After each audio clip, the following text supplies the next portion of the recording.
Okay, last class में हम लोग देखे थे एफवी फंक्शन कैसे काम करता है, राइट। आज की क्लास में हम लोग ये देखेंगे कि पीएमटी फंक्शन कैसे काम करेगा, पीपीएमटी फंक्शन कैसे काम करेगा, आईपीएमटी से क्या निकलेगा, राइट। तो ये तीन फंक्शन आज के क्लास में हम लोग कवर करेंगे, ठीक है। एफवी से आपने आफ्टर 1 ईयर का वैल्यू निकाल लिया था। अगर किसी को लोन दिया गया 10,000 का और 10% इंटरेस्ट के साथ 1 ईयर बाद वो कितना पैसा रिटर्न करेगा, ये बात हम लोग एफवी से निकाल चुके थे, ठीक है। अब ये देखना है कि नहीं, वो पेमेंट 1 ईयर बाद नहीं चाहिए, वो पेमेंट मुझे मंथली वापस मिलना चाहिए, ठीक है। तो उसके लिए हमको कौन सा फंक्शन का जरूरत पड़ेगा, पीएमटी फंक्शन का, ठीक है। तो अब चेक करते हैं कि नहीं, आफ्टर 1 ईयर जो पैसा आ रहा था वो नहीं, इस बार मंथली कितना पैसा हमको वापस मिलने वाला है, ठीक है। तो पीएमटी फंक्शन से आपको पर मंथ अमाउंट क्या निकलेगा ये पता चल जाएगा। फंक्शन टाइप करते हैं इक्वल टू पीएमटी, ठीक है, ब्रैकेट ओपन। लास्ट क्लास में बताया था कि ये फंक्शन बॉक्स ओपन कर लेगा। रेट फिल करना है जी, रेट तो हो गया 10% यहाँ पे, ओके। अब क्या किया जाए, इसको 12 से डिवाइड किया जाए कि नहीं, ओके। क्यों इसको डिवाइड नहीं किया बेटा, और अगर डिवाइड नहीं किए तो ये क्या वैल्यू शो कर रहा है, मंथ में, राइट। इसका मतलब जो इंटरेस्ट चार्ज होगा वो कैसे होगा, पर मंथ चार्ज होगा, ठीक है। तो हम एज्यूम कर लेते हैं कि नहीं, यहाँ पे ईयरली इंटरेस्ट चार्ज किया जा रहा है, ओके। मेरे इस एग्जांपल में हम क्या एज्यूम कर रहे हैं कि इंटरेस्ट जो चार्ज किया जा रहा है वो कैसे ईयरली चार्ज किया जा रहा है, ओके। तो इसके लिए 12 से डिवाइड कर दिया। एन पर मींस टोटल टाइम, तो इसको ईयर में चेंज करने के लिए क्या करना होगा, 12 से मल्टीप्लाई करना होगा। और जो अभी हमारा प्रेजेंट का वैल्यू है लोन का, वो क्या हो रहा है, माइनस, राइट, क्योंकि हम इसको दे रहे हैं किसी को, ठीक है जी। जैसे यहाँ पे पीबी का वैल्यू सेट किया, देखो शो करने लगा कि मंथली कितना पैसा हमारे पास आने वाला है, 879। मतलब इस बार अगर हम मंथली करके उनसे पैसा रिकवर करें तो 879 रुपीज वो हमको पर मंथ देंगे, ठीक है जी। यहाँ तक क्लियर हो गया, ओके। अब ये निकालना है कि इस 879 में प्रिंसिपल का कितना पार्ट है, मतलब मूलधन, राइट। इस 879 रुपए में तो दोनों पार्ट इंक्लूड होगा ना, कौन कौन सा, प्रिंसिपल और इंटरेस्ट। 1 महीने का प्रिंसिपल और 1 महीने का इंटरेस्ट, ओके। तो हम क्या करेंगे, इसके लिए दूसरा फंक्शन यूज कर लेते हैं, पीपीएमटी, राइट। पीपीएमटी क्या है, इसका full form principle of per month term. तो जो पर मंथ टर्म है उसमें प्रिंसिपल का कितना पार्ट है ये निकालने के लिए क्या देना पड़ेगा, पीपीएमटी, राइट। चलो जी, ब्रैकेट ओपन, कंट्रोल है। अभी रेट यहाँ पे पूछ रहा है, फिर से रेट कितना देंगे, 10%, और इसको भी क्या मान के चल रहा है, ईयरली है, ओके गुड। एन पर का वैल्यू क्या था, टोटल 1 ईयर था, इसलिए इसको ईयर में कन्वर्ट करने के लिए 12 से मल्टीप्लाई कर लिए। प्रेजेंट वैल्यू पहले की तरह माइनस 10,000, यहां तक तो क्लियर है। अब इसमें एक नया वैल्यू आपको देना है, पर क्या होता है उसको समझते हैं। जहां एन पर टोटल नंबर ऑफ टाइम बताता है, वहीं पर जो होता है पर्टिकुलर मंथ के बारे में बात करता है, ओके। बोलने का मतलब क्या हुआ कि अगर मेरे से कोई पूछे कि ये कैलकुलेशन जो आप कर रहे हो लोन का, उसका टोटल टाइमिंग कितना था, तो 1 ईयर। अगर मंथ में बात करें तो 12 मंथ, ठीक है जी, बढ़िया, यहां तक तो क्लियर है। लेकिन अब आपसे कोई पूछेगा कि ठीक है, ये जो आप ईएमआई निकाले हो या जो पीएमटी निकाले हो वो किस मंथ का निकाले हो, तो क्या जवाब दोगे, फर्स्ट मंथ का, क्लियर है ना। उसी तरीके से ये जो पीपीएमटी आप निकाल रहे हो वो किस मंथ का निकाल रहे हो, फर्स्ट मंथ का, 12 मंथ का तो नहीं निकाल रहे हो ना, क्लियर है। तो जब यहाँ पे आपसे एन पर पूछेगा तो आपको फिल करना पड़ेगा 12, total number of period, total number of time आपको वहां पे सेट करना होगा, ठीक है। लेकिन जब आपसे पर पूछेगा तो उसमें आपको सेट करना है मंथ, दैट मींस की पीरियड, वो फर्स्ट मंथ के लिए 1 होगा, सेकंड मंथ के लिए क्या होगा 2, और इसी तरीके से चेंज होते होते लास्ट मंथ के लिए कितना बन जाएगा 12, ठीक है। तो आगे अगर हम इस एग्जांपल में बात करें तो जब भी कभी मिलेगा एन पर तो हमारे को कितना वैल्यू फिल करना पड़ेगा, 12, समझ में आ रहा है। फर्स्ट मंथ का भी अगर कोई फिगर निकाल रहे हैं और वहां पे एन पर पूछा जा रहा है मेरे से, तो कितना फिल करना पड़ेगा, 12। सेकेंड मंथ का भी निकाल रहे हैं तो कितना, 12, क्लियर है। मतलब एन पर फर्स्ट मंथ से 12 मंथ तक सेम वैल्यू जाएगा क्योंकि टोटल नंबर ऑफ टाइम पूछ रहा है, ओके। और जब कभी आपसे पर पूछेगा तो वो शुरू कहां से होगा, 1 से, फर्स्ट मंथ से शुरू हो जाएगा, और कहां तक जाएगा, एन पर तक, क्योंकि लास्ट कैलकुलेशन आप कहां तक कर पाओगे, टोटल नंबर ऑफ मंथ जितना था उतना तक कर पाओगे। इस एग्जांपल में 12 है तो 12। अगर कोई दूसरा एग्जांपल होता है जिसमें 2 इयर्स तक कैलकुलेशन करना होता है तो वहां पे वैल्यू पर का 1 से शुरू होकर कहां तक पहुंचता है, 24 तक। आ रहा है मेरा बात समझ में। तो फिलहाल यहाँ पे क्या वैल्यू पुट करना चाहिए हमको, 1। फर्स्ट मंथ के लिए कितना वैल्यू देना है, 1, ओके। तो ये पर आप यहां से भी सिलेक्ट कर सकते हो या फिर आप वैल्यू मैनुअली पुट कर सकते हो टाइप करके, राइट, चलेगा। तो दोनों में से जो मेथड आपको सही सही लगे वो आप कर लो। क्लियर है? देन ओके, अभी देखो आंसर शो करने लगा 795.82, मतलब इस 879 में दोनों चीज इंक्लूड था, प्रिंसिपल और इंटरेस्ट। तो प्रिंसिपल का पार्ट कितना है? 795.83। अच्छा, अगर इसको माइनस कर लिया जाए तो क्या इंटरेस्ट पता चल जाएगा कि फर्स्ट मंथ का इंटरेस्ट कितना बना? ओके, तो पीएमटी में से माइनस कर लेते हैं पीपीएमटी को और चेक करते हैं क्या वैल्यू आ रहा है। 83.33। क्या ये इंटरेस्ट होगा फर्स्ट मंथ का? चेक करें। चलो, तो इसको भी फंक्शन से चेक करते हैं, इक्वल टू IPMT। ठीक है जी, कंट्रोल ए, यहां से रेट का वैल्यू पुट कर रहे हैं 10%, बता चुके, बार बार बोल रहे हैं। ईयर में कन्वर्ट करने के लिए इसको 12 से डिवाइड किया। देन पर का वैल्यू कितना पुट करना होगा? 1, क्योंकि फर्स्ट मंथ का आप कैलकुलेशन कर रहे हो। और टोटल नंबर ऑफ पीरियड कितना है? 12, तो 1 इंटू कितना हो जाएगा? 12। और प्रेजेंट वैल्यू अपना पहले की तरह माइनस कितना? 10,000। ये जी देखो आंसर उतना ही शो कर रहा है जो हमने अभी इधर सब्ट्रैक्ट करके वैल्यू निकाला था, 83.33। क्लियर है? इसका मतलब हम लोग क्या क्या सीख गए? हम लोग सीख गए FV, फ्यूचर का वैल्यू कभी निकाल लो तो निकाल सकते हैं। उसके बाद हम लोग सीख गए क्या? PMT, उसके बाद PPMT और फिर IPMT। ठीक है, एक एक्सपेरिमेंट किया जाए क्या? ओके, एक एक्सपेरिमेंट करते हैं क्या कि ये जो PV था 10,000, तो 1 ईयर बाद कितना मिल रहा था हमको? 11,000। ये तो तब ना जब हम मंथली जा रहे थे तो, हाँ। और अगर हम ईयरली कन्वर्ट करके चले तो कितना मिल रहा था? हाँ, 11,047.13, यही आ रहा था ना। तो हम PV से FV निकालने का काम सीखे थे। आज हम क्या कर रहे हैं? PMT से FV निकालने का काम सीखते हैं। कोई ये भी तो कह सकता है मेरे से कि आपको मंथली कुछ इन्वेस्टमेंट करना है, आपको ये पता लगाना है कि मैच्योरिटी के बाद कितना इन्वेस्टमेंट आपको वापस मिलेगा। मैच्योरिटी बोलने का मतलब जो भी टाइम दिया गया था उस इन्वेस्टमेंट का, उसके बाद कितना पैसा आपको वापस मिलेगा। मतलब क्वेश्चन यहाँ पे क्या निकल के आ गया? PMT से निकालना है क्या? फ्यूचर वैल्यू बेटा। हाँ, PMT से क्या निकालना है अपने को? फ्यूचर वैल्यू निकालना है। अच्छा, जो कल सीखे थे उसमें क्या सीखे थे? फिर से रिपीट करो। PV से क्या निकाले थे? Future value. PV से FV। और आज क्या निकालने का सोच रहे हैं हम लोग अभी? PMT से FV। ओके, तो चलो, PMT भी ऑलरेडी हमारे पास आ चुका है 879.16। क्लियर है? ये रिजल्ट निकालने के लिए चलो यहाँ पे निकालते हैं इस बार। ठीक है, equal to FV, bracket open, control है। रेट कितना देना पड़ेगा जी? 10%। ईयरली कन्वर्ट करके चल रहे हैं ना हम लोग, तो चलो इसको भी ईयर में हम कन्वर्ट कर लेते हैं। एन पर कितना पूछ रहा है जी? टाइम वही 12 मंथ, तो 1 इंटू 12। एंड PMT का वैल्यू कितना आ गया इस बार? माइनस 879.16। ये जी देखो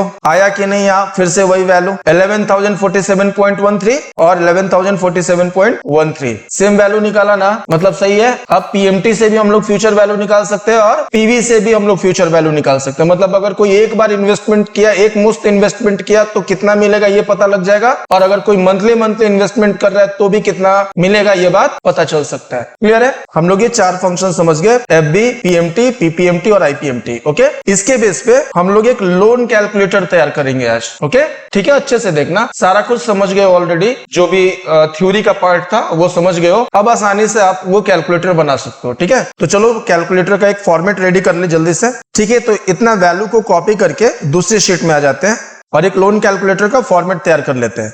ठीक है, समझ में आया? अपना जो पुराना क्वेश्चन था उसमें हम लोग अभी क्या किए थे? PMT निकाले थे, PPMT भी निकाले और IPMT भी निकाले। तो वो सब तो फर्स्ट मंथ के लिए ही था ना। अब मेरे से कोई पूछ रहा है कि नहीं सर आप 12 मंथ तक का सेपरेट वैल्यू दिखाओ, सभी मंथ का अलग अलग करके। तो एक कैलकुलेटर हम लोग तैयार कर लेते हैं। ओके, इधर हेडिंग भी डाल देते हैं, loan calculator. Loan calculator. Opening loan का वैल्यू कितना था याद है आपको? 10,000, तो इक्वल टू 10,000 वही हो गया, फिर से फिर वैल्यू आ गया, कोई प्रॉब्लम ही नहीं है। PMT निकालना है, equal to PMT, bracket open, control है। उसके बाद रेट का वैल्यू पुट कर लो। हम लोग इस एग्जांपल में क्या मान के चल रहे हैं? रेट और टाइम दोनों ईयर में है। ओके, तो बार बार अब ये रिपीट नहीं करेंगे, इसलिए अब हम इसको कितने से डिवाइड करेंगे? 12 से। एन पर time 1 into 12, present value minus 10,000। हाँ जी, हो गया 879। ओके, कर ले। साथ ही साथ हम इसको F4 से यहाँ पे लॉक भी कर लेंगे। रीजन, क्योंकि जब हम इसको कॉपी पेस्ट करेंगे आंसर को, तो आगे का जो सेल है वो चेंज नहीं हो रिलेटिव के कारण। अब जब हम ड्रैग करेंगे 12 मंथ तक, तो यहाँ पे सबका आंसर 879 आएगा। ओके, आपका क्वेश्चन ये है कि सर अगर F4 से इसको चेंज नहीं किया जाता सेल रेफरेंसेस का, पहले की तरह कर लेते हैं, तो क्या आंसर नहीं आता सबका? देखो प्रॉब्लम क्या होता कॉपी पेस्ट करने पे फंक्शन को, ये जी देखो ऐसा प्रॉब्लम क्यों आया? क्योंकि जो भी सेल यहाँ फर्स्ट वाले कैलकुलेशन के लिए यूज किया गया था, आगे जैसे ही कॉपी पेस्ट करेंगे तो वो अपने वैल्यू को चेंज कर लेगा, अपने पोजीशन को क्या कर लेगा, चेंज कर लेगा। सेल का पोजीशन चेंज कर हो जा रहा है, तो हमको क्या करना है, सभी जगह मान लो अगर हम 5th मंथ का निकालना चाह रहे हैं ईएमआई, तो उसमें पी भी तो यही होगा, एन पर भी तो यही होगा। फिलहाल कॉपी पेस्ट करने से उसका सेल एड्रेस बदल के नीचे की तरफ आ गया है, तो ये तो गलत हो गया ना। ओके, तो इसके लिए हम लोग क्या कर लिए, अपने सेल वैल्यू को एब्सोल्यूट सेल डिफरेंस में बदल लिए F4 प्रेस करके, दैट मीन्स कि लॉक कर लिए। क्लियर है, यहां तक का बात तो सब समझ में आ गया। ओके गुड, देन इसको कॉपी पेस्ट कर लिया जी, ये देखो सबका आंसर आ गया। अब आप बोलोगे सर क्या इच मंथ 879 ही वैल्यू मिलने वाला है क्या, तो यस, हमेशा याद रखना ईएमआई जो होता है पूरे टेन्योर तक सेम अमाउंट का होता है। ओके,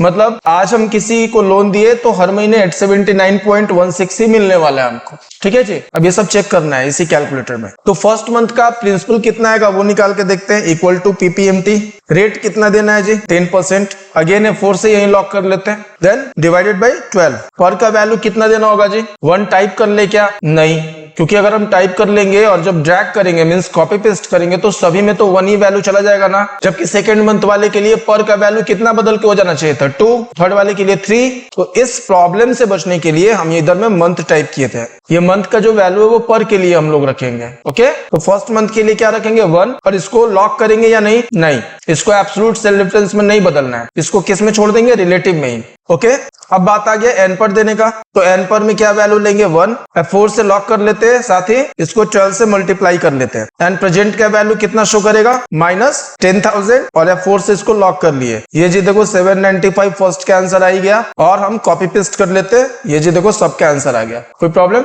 सेकेंड मंथ का भी प्रिंसिपल निकल आया। अभी हम लोग सबको चेक करेंगे, ठीक है ना, एक्सपेरिमेंट अभी करना बाकी है, अभी बस वैल्यू को हम लोग निकाल रहे हैं। एक बार आ जाए फिर इसको टेबल को अच्छे से समझा जाएगा। अब बात करते हैं इंटरेस्ट निकालना है सर सेपरेटली हर मंथ का अलग अलग, तो इक्वल टू आईपीएमटी। ठीक है जी, कंट्रोल है, ब्रैकेट ओपन हो जाएगा। देन रेट का वैल्यू अगेन फिल कर लेते हैं, 4 से लॉक कर लेते हैं, 12 से डिवाइड कर लेते हैं। पर का वैल्यू भी फिल कर लेते हैं, बट इसको लॉक नहीं करते। और बात आया एन पर का, तो एन पर का भी वैल्यू डाल दिए इधर में, और इसको भी F4 से लॉक करने के बाद 12 से मल्टीप्लाई कर लेते हैं। एंड प्रेजेंट वैल्यू जो है वो फिर से फिल कर लेते हैं 10,000, देन इसको भी F4 से लॉक कर लेते हैं। अब इसके बाद ओके, देखो जी फर्स्ट मंथ का 83.33 आंसर आ भी रहा था उस टाइम, फिर से आ गया, और इस चीज को कॉपी पेस्ट कर लिए। यहां तक का बात समझ में आ गया, यहां तक तो कोई प्रॉब्लम नहीं है ना। अब एक और बात समझते हैं कि हमने अभी आपको बताया था कुछ देर पहले कि जो पीएमटी होता है उसी का कुछ पार्ट पीपीएमटी में निकल के आएगा और कुछ पार्ट आईपीएमटी में निकल के आएगा। ये बात तो क्लियर है। इसका मतलब इसको अगर रिवर्स बोला जाए तो ये भी तो कह सकते हैं कि हर महीने का पीपीएमटी और आईपीएमटी ऐड करने पे पीएमटी के इक्वल आएगा। हर मंथ का अगर हम पीपीएमटी और आईपीएमटी ऐड कर ले, किसके इक्वल आएगा, पीएमटी के इक्वल आएगा। ये भी चेक करके देखा जाए। ठीक है, तो फर्स्ट मंथ का पीपीएमटी प्लस आईपीएमटी को चेक करते कितना आ रहा है, 879.16। उसी तरीके से सब्सिक्वेंट मंथ के लिए, आगे के मंथ के लिए जो वैल्यू है देखते कि आ रहा है कि नहीं। ये जी देखो हर बार तो आया ना, पूरे 12 मंथ तक का वैल्यू यहाँ पे हर बार कितना आया, 879.16। सर ये 0 क्यों आया, एक्स्ट्रा कॉपी पेस्ट हो गया था नीचे तक, इसलिए आया। तो क्लियर है यहाँ तक बात। ओके, अब बात करते हैं क्लोजिंग लोन। ये क्या होता है, देखो आपको मिलना था टोटल कितना पैसा, 10,000। अब उसमें से फर्स्ट मंथ में मिल कितना गया आपको, प्रिंसिपल का पार्ट 795.83। आ रहा है मेरा बात समझ में। मेरा जो मूलधन था उसमें से मिला कितना फर्स्ट मंथ, 795.83। तो बचा कितना, 9,204.17।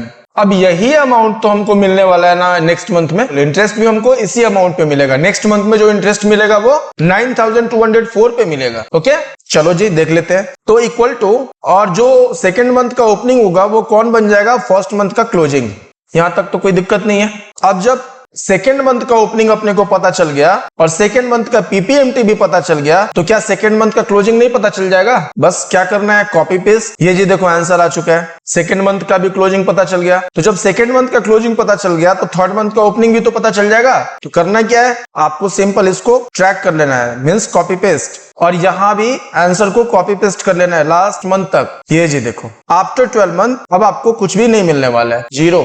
मतलब आपका पूरा प्रिंसिपल का पार्ट आप रिसीव कर लिए। क्लियर है। एक बात और, यहाँ पे एक क्वेश्चन पूछा था स्टूडेंट मेरे से कि सर आप अगर ईयरली लेके चले हो, ठीक है, मान लेते ये ईयरली लेके चले हो ना टोटल, तो एफ भी यहाँ पे शो कर रहा था 11,047.13। क्लियर है यहाँ तक का बात। और यहाँ पे भी पूरे 12 महीने तक का हमने कैलकुलेशन किया। तो क्या अगर हम पीएमटी को ऐड कर ले पूरा तो उतना ही वैल्यू मिलेगा क्या? बिल्कुल नहीं, 10,549.91 शो कर रहा है इस बार। मतलब अगर हम इसकी बात करते हैं, अगर हम एफबी निकाले, इस एफबी को निकालने के लिए हम इन्वेस्टमेंट एक बार किए थे पीवी के थ्रू, पीवी मतलब 10,000 के थ्रू, तो टोटल कितना पैसा मिला? 11,047.13। यहां तक तो क्लियर है। अब जब हम यहाँ पे निकालने आ रहे हैं, ये भी तो 12 मंथ का ही कैलकुलेशन हुआ है, तो इसमें क्यों कम आ रहा है? 10,549 यहाँ क्यों शो कर रहा है? मेरे बोलने का मतलब ये है, हम दो लोगों को लोन दिए, ठीक है, एक को लोन दिए तो बोले तुम 1 साल बाद हमको पैसा देना, और दूसरे को लोन दिए तो बोले कि तुम पर मंथ पेमेंट करना इसका, जिससे हम 1 ईयर बाद पैसा लेंगे तो उसका कितना वैल्यू शो कर रहा है? 11,047.13। क्लियर है इतना? चलो इसको पुट कर लेते यहीं पे कहीं। पेस्ट स्पेशल के थ्रू क्या लेना पड़ेगा हमको? वैल्यू। फॉर्मूला से तो आएगा नहीं ना। तो इसका मतलब अगर हम किसी को लोन दिए और उससे 1 साल बाद पैसा लेंगे तो हमको मिलेगा 11,047.13। क्लियर? लेकिन सामने वाले सेकंड पर्सन को जो लोन दिए हम, तो हम बोले कि नहीं तुम एक बार में पेमेंट मत देना हमको, तुम मंथली करके पेमेंट दो, तुम्हारा सैलरी आता है उसी में से तुम पेमेंट करते जाना, क्योंकि एक बार में तुम पैसा फंसा दोगे। क्लियर? जो मंथली पैसा दे रहा है उससे भी जब हम पैसा लेंगे तो उतना ही आना चाहिए ना। कितना? 11,047 ही तो आना चाहिए। लेकिन देखो वो कितना दे रहा है? 10,549.91 दे रहा है। क्यों सर? ये तो क्वेश्चन आएगा ना। तो जो एफबी है उसमें जो कैलकुलेट हो रहा है लोन, वो 10,000 पे कैलकुलेट हो रहा है, फर्स्ट मंथ में भी, सेकंड मंथ में भी, 12 मंथ में भी। क्लियर? लेकिन यहाँ जो ईएमआई का कैलकुलेशन हो रहा है वो घटे हुए प्रिंसिपल पे हो रहा है। मतलब फर्स्ट मंथ में तो 10,000 पे निकाल लिया, यहाँ तक तो क्लियर है। ओके, लेकिन सेकंड मंथ का जो इंटरेस्ट निकला है वो कितने पे निकला है? 9,204.17 पे। चेक करते हैं इसको भी, ठीक है। एक बात बताओ, कितना वैल्यू था? 10,000। ओके, इसका कितना परसेंट था? 10%। ये जी निकल के आ गया 1,000, राइट। अब अगर हम एक महीने का वैल्यू निकालना चाहे तो डिवाइडेड बाय 12, ये जी देखो कितना है? 83.33। यहाँ तक तो क्लियर है। फर्स्ट मंथ का जो इंटरेस्ट आया वो तो सही आया। अब चेक करते हैं सेकंड मंथ का जो इंटरेस्ट आया वो कितने पे निकाला है? 76.70 जो ये शो कर रहा है वो कैसे शो कर रहा है? तो इस बार जो प्रिंसिपल हो गया हमारे लिए वो 10,000 नहीं हो गया, कितना हो गया? 9,204.17। क्लियर है? और इसका भी हम लोग कितना परसेंट निकाल लेंगे? वही 10%। ये जी देखो कितना आ गया? 920.42। अब अगर हम इसको 12 से डिवाइड करेंगे तो कितना आएगा वैल्यू? वो चेक कर लेते हैं। 76.70। देखो यही सेकंड मंथ का इंटरेस्ट आया कि नहीं आया? आया समझ में? तो जो मंथली पेमेंट दे रहा है उसका टोटल जो फ्यूचर वैल्यू आ रहा है, लास्ट का वैल्यू जो आ रहा है वो कम क्यों आ रहा है? क्योंकि घटे हुए प्रिंसिपल पे इंटरेस्ट चार्ज हो रहा है नेक्स्ट मंथ में। आया बात समझ में? ओके। और जिसका पीवी से भी निकला था उसमें ज्यादा क्यों आ रहा है? क्योंकि उसका हर बार 10,000 पे ही इंटरेस्ट कैलकुलेट हो रहा है। क्लियर हो गया इतना बात? आप एक और चेक कर लो, अगर पीपीएमटी और आईपीएमटी इन दोनों को भी ऐड करके देखोगे तो क्या वैल्यू दे रहा है वो सब इधर में शो करेगा। ये जी देखो पता चल गया, पूरे 12 महीने तक जो ईएमआई मिला उसमें मेरा 10,000 हमको मिल गया, और जो इंटरेस्ट मिला वो 549.91, और इन दोनों को ऐड कर लिए तो टोटल हमारे को पता चल जाएगा कितना पैसा मिला। क्लियर है? तो आज के क्लास में हम लोग क्या क्या कवर किए? पीएमटी, पीपीएमटी और आईपीएमटी, और साथ में एक लोन कैलकुलेटर क्रिएट किए। अब देखो हम चाहे ना तो इस कैलकुलेटर को मॉडिफाई भी कर सकते हैं। कल को जाके मेरे से कोई बोला कि सर ये 10,000 अमाउंट तो था ही नहीं, ये 1 लाख था, कोई नहीं हम इसमें एडिट कर देते हैं, 1 लाख बना लेते हैं, हो गया चेंज, पूरा वैल्यू चेंज। सर इंटरेस्ट आपने गलत डाल दिया था 10%, कितना था? 25%, लो कर दिया, चेंज, फिर से टोटल वैल्यू चेंज, बिना कुछ किए। यस, क्योंकि जितना जगह हमने फंक्शन लगाया है उस सब जगह पे उन सेल्स को यूज किया था, तो बस एक बार सेल के वैल्यू को चेंज कर रहे हैं, सारा वैल्यू चेंज हो जा रहा है। क्लियर है? अब अगर मेरे से कोई बोलता है कि सर ये 1 ईयर के लिए नहीं था, ये तो 2 इयर्स के लिए था या 3 इयर्स के लिए था, तो हम क्या करेंगे? यहाँ पे वैल्यू को 2 कर लेते हैं, टाइम को देखते हैं। ये सही नहीं आया सर, क्यों? यहाँ देखो जो आपने कैलकुलेशन किया था टोटल कितने मंथ तक का था? 12। लेकिन इस बार जो ये पूरा का पूरा कैलकुलेटर है वो कितने ईयर के लिए तैयार करना है? 2 ईयर के लिए। तो मतलब मंथ टोटल कितना ले जाना पड़ेगा? 24, क्योंकि ये 0 वैल्यू शो करेगा लास्ट में, फिलहाल तो नहीं कर रहा है। तो इस वैल्यू को डिलीट कर लेते हैं एंड अपने इस टेबल को और ज्यादा ड्रैग करके वैल्यू को 24 तक पहुंचा लेते हैं। ठीक है जी, तो ये लास्ट जो है 24 मंथ तक का वैल्यू यहाँ पे शो करने लगा, और आखिरी मंथ में जो प्रिंसिपल का वैल्यू मेरा शो कर रहा है वो कितना कर रहा है? 0। जो एक्स्ट्रा वैल्यू है उसको हम लोग क्या कर लेते हैं? डिलीट, उसका जरूरत है नहीं, तो इसको क्लियर कर लेते हैं यहाँ से। Clear all, good. तो आप लोग एक तैयार करो लोन कैलकुलेटर और चेक करो कि क्या ये सब बन पा रहा है आपसे कि नहीं बन पा रहा है। तो ठीक है, आज के क्लास के लिए इतना ही, बाकी मिलते हैं अगले क्लास में।